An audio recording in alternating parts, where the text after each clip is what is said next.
The new trailer just dropped, and I can't believe that the lore drop is finally here. We will finally see what happened to Black Pearl Cookie before she lost her gem. But as it turns out, her real name is White Pearl Cookie. The reveal of her old appearance did not disappoint. It's so sad that she lost her happiness because of the gem getting stolen. Speaking of the gem, here are the things I noticed in the trailer about the lore, because I was freaking out about it.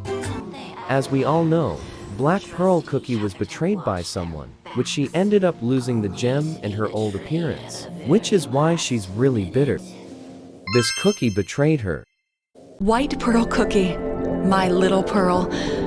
I have seen so much throughout my life, but I've never met anyone as radiant as you. No way. Her name was White Pearl Cookie all along. The first voice that speaks to her might be her mother, while the second one is probably the cookie that betrayed her. This could have been when they just met, or maybe they're smooth-talking her for the gem.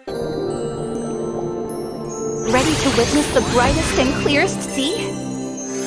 If we look closely at her trident, this might be the gem she lost, because comparing it to her base outfit, it feels like a gem should be in her staff too, but she doesn't have it anymore. Disappearing. Please, don't go. We are not strong enough to pacify it.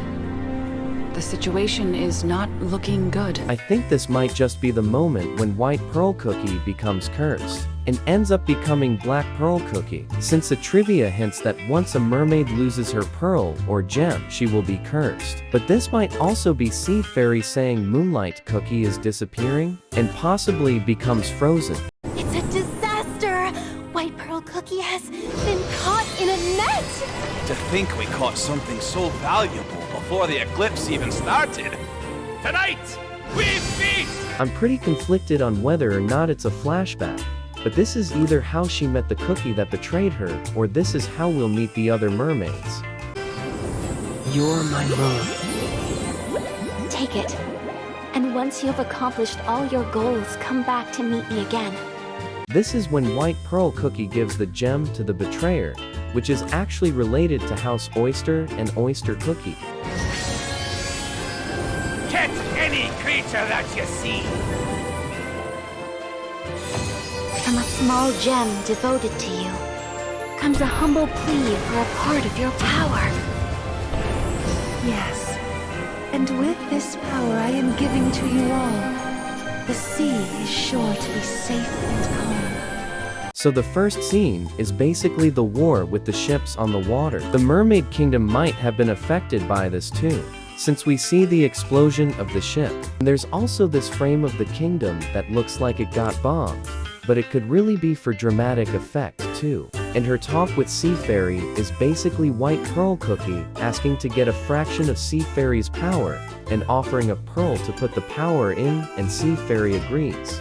The pearl is the same pearl that will get stolen from her in the future. If you close your eyes, I'll tell you one of the stories from my conch shell. You want to hear it? Then I'll begin. This is the story of a mermaid that was deeply cherished by the sea. In the middle is White Pearl Cookie with Sea Fairy, and we have some new cookies scattered around. But if you look closely on the right side, here is what the cookie looks like, and it low-key looks like the cookie that betrayed her. And there's a high chance it is, since they're the only old cookie that's relevant to the story, I guess, aside from Oyster Cookie. I hope that our girl will finally get the closure she receives. That's all. Until next time, folks. 같이 가.